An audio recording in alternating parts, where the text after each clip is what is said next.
Wakati ambapo mwanasayansi Muitaliano Guglielmo Marconi alipopeperusha wimbi la sauti kwa urefu wa kilomita 1 hapo mwaka wa 1895, labda hakufahamu kwamba zoezi hilo litaashiria hatua kubwa kwenye ugunduzi wa mawimbi ya sauti, yakijulikana wakati huo kama telegraphy without wires, kabla ya baadaye kufahamika kama redio.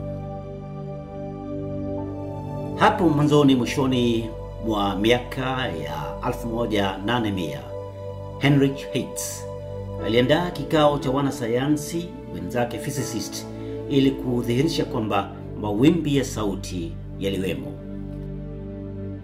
Katika mwaka wa 1897, Marconi alikuwa ametimiza mojawapo ya ndoto zake kwa kuvurusha mawimbi ya sauti kutoka kisiwa cha Somerset nchini Uingereza hadi maeneo ya bara. Huku kazi yake ya wanasayansi ilikuwa kulenga mahabaria, hali iligeuka na kuwa chanzo cha kuvurusha matangazo ya na baadaye ya television. Miezi miwili tu baada ya rusho hilo la mawimbi, Guglielmo Marconi alitangaza kubuniwa kwa Wireless and Signal Company Limited, ambao baadaye ikawa mojawapo ya makampuni 6 ambayo yalianzilisha kampuni ya British Broadcasting Company hapo mwaka wa 1922. Kituo cha kwanza cha utangazaji kikajulikana kama 2LO na kuanza matangazo yake ya moja kwa moja kutoka Marconi House, makao makuu ya kampuni yake.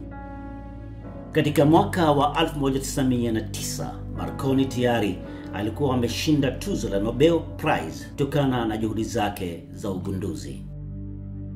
British Broadcasting Company baadaye iliweza kubatilishwa jina hilo hapo mwaka wa 1927 na kufahamika kama British Broadcasting Corporation. Ni mwaka huo huo pia ambapo East Africa Broadcasting Corporation ilianzilishwa na wakoloni nchini Kenya kwa kusudi la kutegea matangazo ya BBC London, ila mwaka uliofuata EABC wakaanza matangazo kwa lugha ya Kiingereza hapa nchini Kenya. Kenya ilikuwa ni nchi ya 3 barani Afrika kuanzilisha kituo cha redio, Afrika Kusini ikiwa ya kwanza hapo mwaka wa 1923, Misri 1925 na baadaye sana Tanganyika mwaka 1951 na Uganda mwaka wa 1955. Kufikia mwaka wa 1931, EABC, East African Broadcasting Corporation, ikiwa chini ya kikoloni, iliingia mkataba na IICC, Imperial International Communication Company, kusimamia matangazo ya redio kwenye Kenya Colony kwa mida ya miaka 25. Hapo mwaka wa 1930, Hindustani ilianza kwa matangazo kwa elekeza wa Hindi na Kiswahili kujumulishwa nyakati hizo za vita vya pili vya dunia kama njia ya kufahamisha walikokuwa wanajeshi wa Kiafrika walioshiriki kwenye vita hivyo. Waafrika kwa kikamili walianza kushirikishwa kwenye utangazaji baada ya kubuniwa kwa African Broadcasting Service, na matangazo mbali na Kiswahili ukaanzwa matangazo kwa Kijaluo, Kikuyu, Kinandi, Kiluya, Kikamba na Kiarabu. Watangazaji kama vile Stephen Kikumu, Daniel Katuga, Daniel Njuguna Gatei, John Gitunga, Esther John, Ada Ibrahim, John Ithao na wachekeshaji kama vile Kipanga na Omari waliweza kuajiriwa. Hapo mwaka wa 1954, serikali ya kikoloni ilibuni tume maalum ya kukadiria jinsi utangazaji unastahika katika siku za usoni. Shindikizo hizo zilitokana na vita vya Mau Mau dhidi ya mkoloni na propaganda iliyoenezwa na serikali hiyo dhidi ya kujitawala kwa Afrika. Hapo mwaka wa 1959, ABS ilibatilishwa na kuwa KBS, Kenya Broadcasting Service. Hapo ndipo watangazaji wapya waliorodheshwa katika nyanja ya utangazaji, wakiwa ni pamoja na Hassan Mazoa, John Mwakitava, James Kangwana na Inzoberi John baadhi tu ya wengineo. Gumzo Mtaani ilimtaka Hassan Mazoa kuweka uwazi hali ilivyokuwa nyakati hizo kabla ya kunyakua uhuru. Tulipoingia katika jumba la utangazaji, kulikuwa na sehemu kama 3. Sehemu ya wetu sisi weusi wa Afrika, sehemu ya wazungu wenyewe, na sehemu ya Wahindi. Sasa katika studios pia, studios za mambo ya utangazaji. Naam. Sisi ambao ni wa Afrika, studio zetu zilikuwa zinaitwa Blue. Blue Studios. Studio za wazungu zilikuwa zinaitwa Green. Green Studios. Studio za Wahindi na makabila yale mengine ilikuwa ni Red. Sasa tukaendelea namna ile mpaka sasa ilipokuja kuwa mambo sasa yanaanza kubadilika. Uhuru unanukia sasa. Wanukia. Tulikuwa tusikia wanukia. Sasa ikawa tukajiona sisi wengine tunaanza kuambiwa wewe you be in charge, utakuwa unashikilia kitu fulani. Na huyu naye atashikilia kitu fulani. Kwa bahati mimi nikapewa kazi upande wa kushikilia matangazo ya Kiingereza. Katika nyakati hizo. Nakumbuka watu kama watangazaji kama kina David Dunlop walikuwa wakipenda sana kucheza muziki. Sijui kina Sultana, sijui kina nani wale walikuwa ndio watangazaji pale. Na sisi pia ikawa tunajiingiza ingawa hata kama mtu hujui sana Kiingereza, si unaandika tu script. Unaandika script yako, ukiingia katika studio unajua nitacheza hivi, rekodi nitatoa pale fulani, na maktaba yetu ya rekodi unapokwenda kutoa rekodi zile santuri za santuri. Mkubwa wa pale alikuwa ni mama wetu wa Kiafrika, Mrs. Kabeberi. Ndio Mrs. Kabeberi. Ni katika miaka ya kabla ya uhuru ambapo Kenya Broadcasting Service ilipangilia baadhi ya watangazaji wake kwenda kwa masomo ya juu huko mjini London, BBC. Hassan Mazoa, James Kangwana, Inzoberi John Mwakitava akawa kikundi cha pili kwenda kuongeza tajriba yao katika utangazaji baada ya kina Stephen Kikumo, Daniel Katuga na Daniel Njuguna Gatei baadhi ya wengineo. Hapa Hassan Mazoa anafanya kumbukizi hizo. Naona pale. Hebu tukumbushe hao ni kina nani ambao mlikuwa nao pale BBC? Maana naona kuna Watanzania na vile vile kuna Wazanzibari. Ukitazama wamuona huyu bwana yuko upande huu. Namuona wewe. Huyu ndiye aliyekuwa mmoja wa watangazaji pale BBC. Baadaye akaja Kenya baada ya sisi kurudi kutoka London. Naam. Akaja akawa mkurugenzi mkubwa hapa. James Kangwana. Na kwao si mbali sana kutoka hapa Ganda. Ni hapa tukilifu. Naam. Haya. Halafu kuna kina Hamza Kasongo huyu hapa. Hamza Kasongo ni kutoka Zanzibar ama kutoka Tanzania bara? Hamza Kasongo ni Tanzania. Nasoro Malik huyu hapa. Ndio hiyo. Huyu naye ni kutoka Zanzibar. Huyu hapa ni nani? Jina kidogo limetoka. Huyu mwingine alikuwa rafiki yangu mkubwa hapa. Tuko namna hiyo. Mko namna hiyo. Alafu hapa kwa mbali unaweza kumtambua John Mwakitava hapa. Ilikuwa ni kwanza mpeni salamu. Very good. John Mwakitava tumefanya kazi naye sana ng'ambo. Tukija huku upande wa bara tumefanya kazi hata kwanza kuna wakati tulikuwa tukikaa katika nyumba moja. Sisi ndio tulioanza matangazo ya biashara pamoja na wengine waliokuwa BBC na kina Hassan Mazoa nyakati hizo ni pamoja na Inzoberi John Kenya, Alois Ngoso na Joseph Asima kutoka Tanganyika. Utangazaji pia una historia yake. Wakati wa Afrika walishirikishwa kwa zaidi ikiwa ni African Broadcasting Service, baadaye Kenya Broadcasting Service, Kenya Broadcasting Corporation, VOK yani sauti ya Kenya na hatimaye pia KBC. Hassan Mazoa anatupa taswira kamili. Wajua, kitu muhimu katika mambo ya utangazaji, wakati tulipokuwa tuitwa African Broadcasting Service, mawazo yakaanza kutujia sisi watangazaji. Kwa nini tujiite sisi African Broadcasting Service? Kwa nini tusijipe jina jingine? Jina la sauti ya Kenya likatujia. Sasa sauti ya Kenya ilipotujia, kina James Kangwana na sisi wengine tukaanza kusema sauti ya Kenya ndio, kwa sababu sisi tunaotangaza tunawatangazia kina nani? Wa Kenya. Lakini sio wa Kenya peke yake. Kwa nini tusibadilishe nini kidogo iwe jina jingine? Mawazo yakatujia huku na huku, lakini tukaishia ni sauti ya Kenya, sauti ya Kenya, sauti ya Kenya. Haya ndio hivyo tena.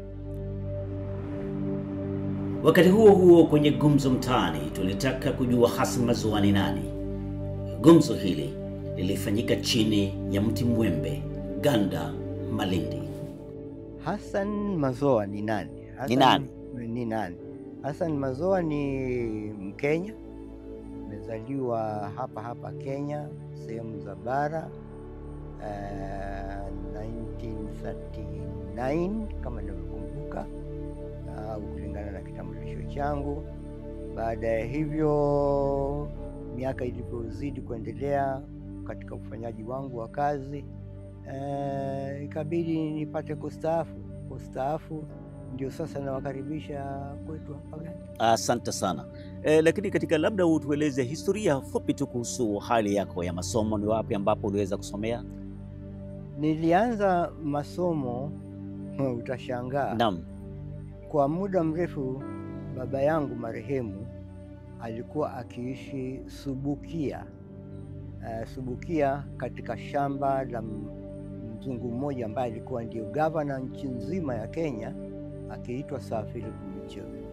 Sasa wakati nilipokuwa tuko kule, marehemu mzee wangu baba akasema niende nikasomee pale Kijabe Mission, shule ya wamishinari pale sehemu za nyanda za juu kule. Nikaenda Kijabe nikasoma pale, wakati ambapo ulikuwa mambo yalikuwa mazuri. Ajabu moja, nilikuwa hata ni mpigaji kengele wa kanisa. Wa kanisa wakati huo. Ndio labda ikajulikana kama Rift Valley Academy. Nafikiri labda. Ndio hiyo. Manake mwenye pale walikuwa ni wazungu wale, walikuwa na mafarasi, tukisafisha mafarasi. Mambo ya kawaida tu ya watoto wa shule. Naam. Sasa kutoka Kijabe tukahamia Nairobi. Kuhamia Nairobi, shule yangu ya kwanza tuseme ile ya chekechea. Naam. Chekechea. Naam. Ilikuwa ni katika DEB Pumwani, District Education Board pale Pumwani.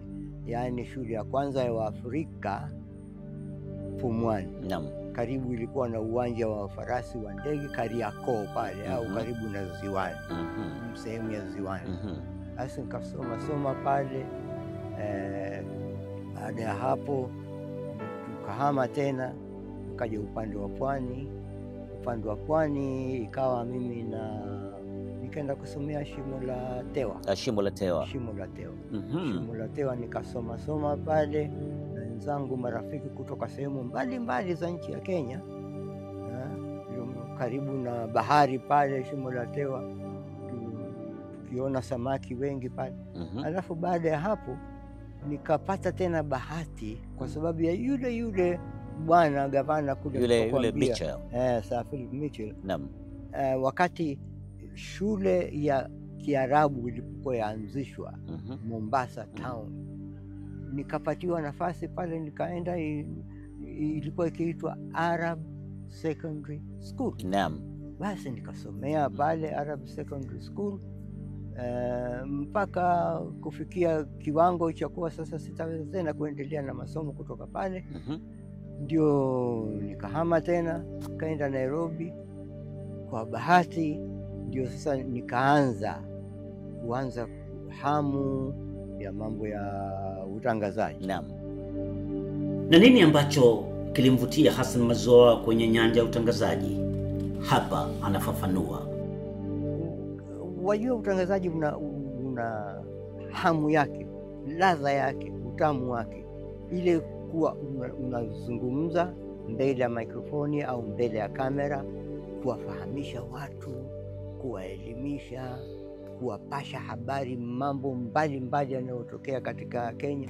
Hili kwangu mimi mpaka dakika hii, na nafikiri mpaka nitakapo retire kabisa katika mambo haya, naam, ndio mambo ambayo yananivutia mimi zaidi.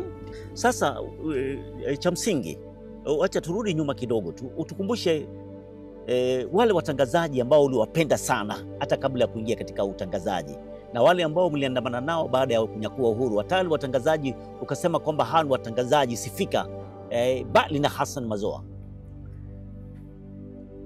Mtangazaji mmoja ananijia kichwani mara moja dakika hii, sekunde hii, ni Joseph Kiema.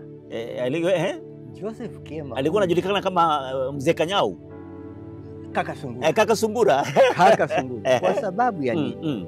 Huyu mtangazaji yeye anatoka sehemu za Ukambani.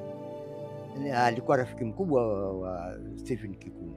Sasa yeye, tuseme kwa mfano kanda moja ya utangazaji ikikatika, itachukua muda kuiunganisha, tuseme kama dakika 10 hivi. Sasa katika zile dakika 10 Kaka Sungura atapiga story katika radio live. Atapiga story na utaziona ni story za kweli. Kumbe jicho lake moja laangalia kule, laangalia kwenye kanda. Ikishakuwa tayari anaanza kusema hii ni sauti ya Kenya hivi sasa, saa fulani, basi wasikilizaji wetu sasa tunaendelea na kile kipindi. Naam. Huyo alikuwa mmoja. Naam. Job Isaac Mwamtu na projo zake zile. Job Isaac Mwamtu ni mtu wa ajabu. Alikuwa marehemu. Alikuwa yeye ni mtu mmoja, atakwenda huko nje na starehe zake. Katika starehe zake, akiwa anakwenda studio na yuko mbali, atakwenda kwa askari yoyote aliye karibu na yeye na magari. Bwana, mimi niko katika studio katika muda wa dakika fulani, nataka mnipeleke studio mara moja hiyo. Mara moja. Yes. Na atapelekwa. Akikataa, moja kwa moja anapiga simu kwa mkubwa kwa Libaraka. Nasikia walikuwa marafiki na Jomo Kenyatta. Anasema atampigia mzee simu, na akimpigia watakoma wale jamaa, watampeleka mpaka katika studio na wahakikishe kwamba ameingia katika studio. Naam. Huyo alikuwa ni mtangazaji mmoja mashuhuri. Alikuwa matata ule. Mcheshi. Ni mcheshi. Naam. Lakini katika watu ambao walikuwa wakimchekesha zaidi ni Athmani Kipanga. Athmani Kipanga ndio. Athmani Kipanga. Mtu wa comedy. Yes. Yule mtu ni mtu wa ajabu sana. Akizungumza akimwiga Mkalenjini, kama rafiki yetu kamera zetu hapa ndio. Utafikiri yeye ni Mkalenjini. Naam. Na hadi yeye ni Masai. Alafu tena ilikuwa na kipindi ambapo kulikuwa na kipindi chake kwa jina lake, Cheka na Kipanga. Naam. Cheka na Kipanga. Na Cheka na Kipanga, kile kipindi cha Cheka na Kipanga, aliyekuwa producer wake akikipenda sana Stephen Kikumu. Kwa sababu Stephen Kikumu akikaa na Kipanga, basi watacheka mpaka hata mwisho wa kipindi. Lakini ataiga sauti ile iwe ni ya Kisomali, ya Kikalenjin, ya Kiturkana, ya Kiswahili kile cha Kisomalia. Yeye ni mtu alikuwa na kipaji yule. Alizaliwa na talent ya aina. Tumepoteza talent moja kubwa sana. Na je, Hassan Mazoa aliegemea katika sekta ipi ya utangazaji? Mimi nilijaliwa kuwa pande zote. Waliniweka kwanza katika usomaji wa habari. Manake waliona wakati wangu wa habari karibu nchi nzima ya Kenya inasikiliza. Basi nikawekwa sasa katika upande wa utangazaji wa usomaji wa habari. Radio. Kiingereza ama Kiswahili? Kiswahili. Mara nini kukaa kufumba na kufumbua, nikahamishwa tena nikapelekwa niwe nikisoma habari katika mbele ya kamera hizi. Runinga. Nilikuwa nakuona nikiwa kijana barubaru. Nilikuwa siko peke yangu, nilikuwa na kina Amina Fakiri na kina Joseph Kema. Bwana Joseph Kema alikuwa na keti. Joseph Kema alikuwa na keti mtindo huu, akisoma habari anakondolea kamera sijui. Yule bwana hondo mzee. Yule alikuwa ni mtu wake. Sasa mara nikasoma nini hii habari kwa muda mrefu katika television. Katika television. Kawa najulikana zaidi katika nchi, basi ndio hayo. Ni mwaka wa 1978 mwezi Agosti tarehe 22, na wingu la tanzia limelikumba taifa ya Kenya. Mzee Jomo Kenyatta ameaga dunia. Je, sauti ya Kenya ilipata habari hizi za huzuni kwa njia ipi hadi Hassan Mazoa kateuliwa kwenda kuisoma taarifa hiyo moja kwa moja kwa vituo vyote vya redio vya Jamhuri? Hassan Mazoa yafafanua. Tulikuwa katika mkutano wa wakuu wa section fulani kama mkuu wa maktaba, mkuu sijui kidogo wa television, upande wa television, wakuu upande wa radio. Chairman wetu alikuwa ni marehemu James Kangwana ambaye tumemtaja na ambaye tulikuwa tuko naye pale BBC London. BBC, na ambaye aliwahi kufanya maombi akawa director pale. Sasa sisi tukaona tu alinyamaza kidogo katika ile mazungumzo yetu pale ya mkutano wetu. Tulikuwa mwendo kama saa 4 hivi sasa.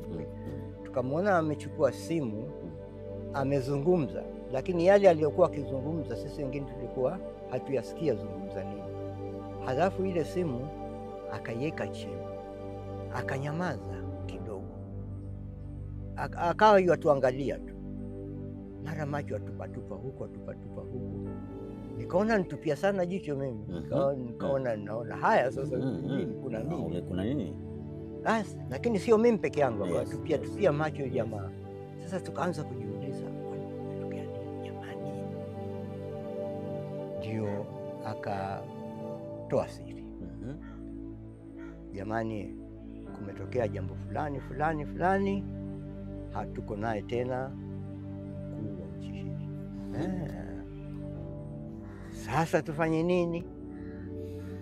Kitu cha kwanza alisema, kabla ya sisi kufanya tangazo lolote, tuunganishe hizi stesheni zote ya Kiingereza, ya Kiswahili na makabila yale mengine. Tuziunganishe hizi stesheni zote, iwe stesheni ni moja tu, itokee mtangazaji akitokea, atakayetokea, sauti yake itakayotokea itatokea katika kituo kimoja peke yake na hakuna vituo vingine.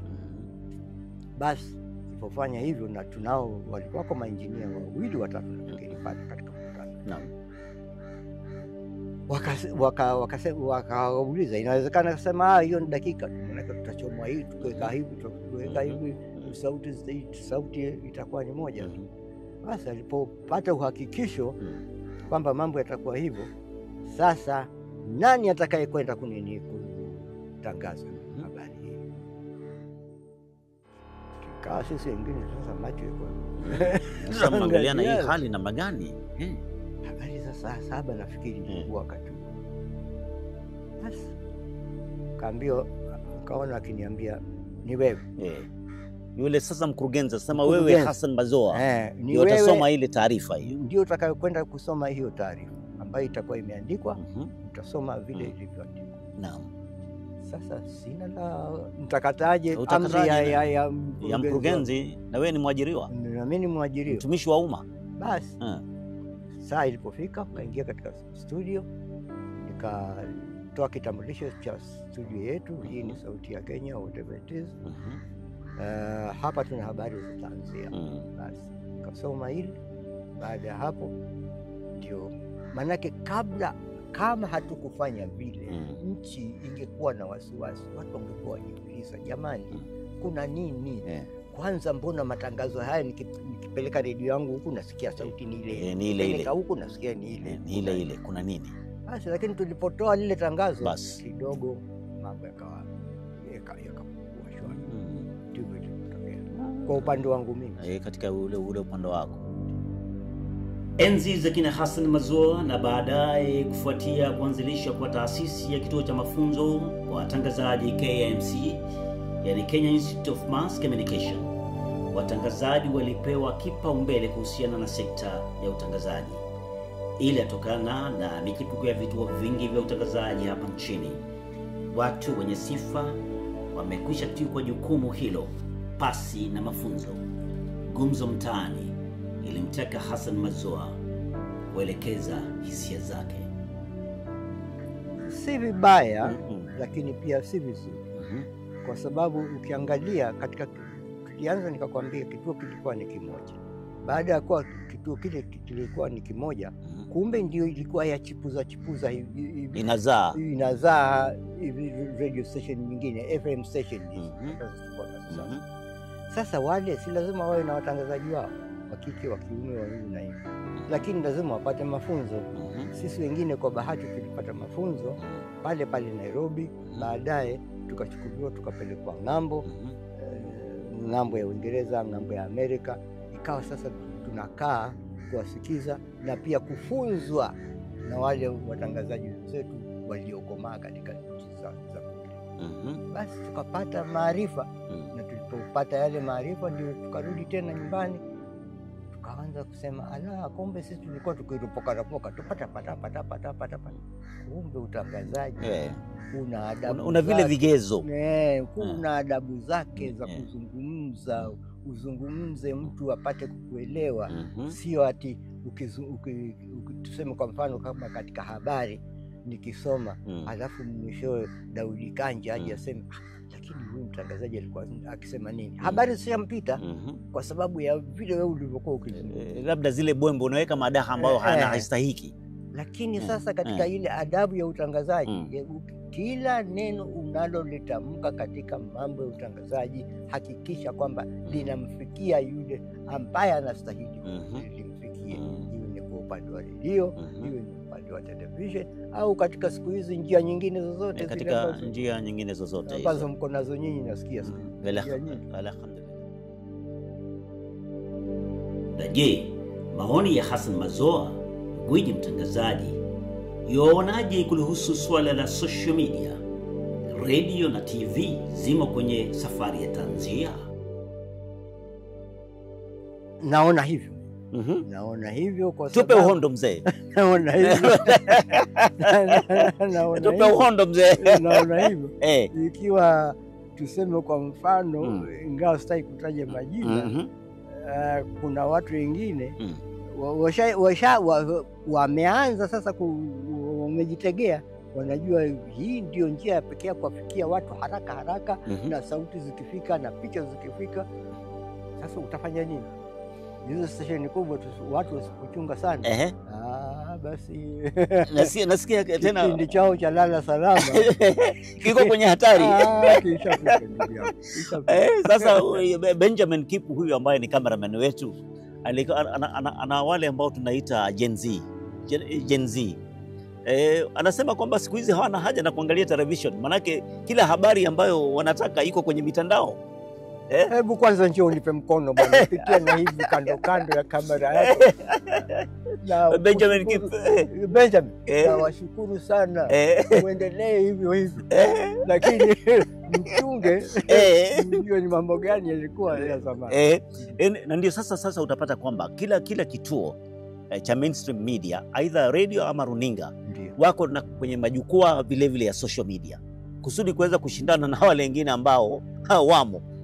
Kwa sasa mzee, kuna zaidi ya radio karibu 400 na FM stations karibu 400 na alafu vituo vya television ni 500 na sasa si hayo ni maendeleo? Ni maendeleo makubwa. Hata kwanza sijui kama unajua Kivuja chaanzishwa hapa. Nini? Kituo Cha FM? Cha FM sina habari mimi. Chaitwaje? Wewe subiri. Wacha nisubiri, nipe habari. Subiri tu. Naam. Subiri. Utapata uhondo. Utapata uhondo, yes. Ni vizuri. Ni vizuri. Ni vizuri. Isipokuwa kitu kimoja katika hizi FM station, tuchunge tu kitu kimoja. Tusipochunga zaidi tunazidisha ule ukabila. Manake ikiwa huyu atazungumza lugha hii na lengo la mambo ya utangazaji ni kuunganisha watu. Na ni kuunganisha. Wawe kitu kimoja, wazungumze lugha ambayo inaeleweka. Hata katika katiba yetu bwana, si inasema lugha ni mbili. Lugha ni mbili, Kiingereza na Kiswahili. Kiingereza na Kiswahili. Sasa tukianzisha hivi vituo ambavyo vinazungumza na lugha mbalimbali, si ni kama sasa tena tunabomoa. Ni kama tunaleta misingi ya kubomoa. Ya kubomoa. Na misingi ya kujitenga. Ya kujitenga. Lakini uzuri wake pia wa hivi vituo vidogo FM stations ni kuwa yule mama, yule nyanya, yule babu ambaye haelewi sana lugha ya Kiswahili anaelewa, akisikia lugha yake wao anaelewa, anaelewa zaidi kuliko pengine Kiswahili. Kama ni Kidavida anaelewa kile Kidavida zaidi, badala ya kutangazwa kwa Kiswahili ama Kiingereza alafu anafanya kufasiriwa. Hapa ni Ganda, Kilifi County. Mimi ni Daudi Kanja na hili ni Gumzo Mtaani.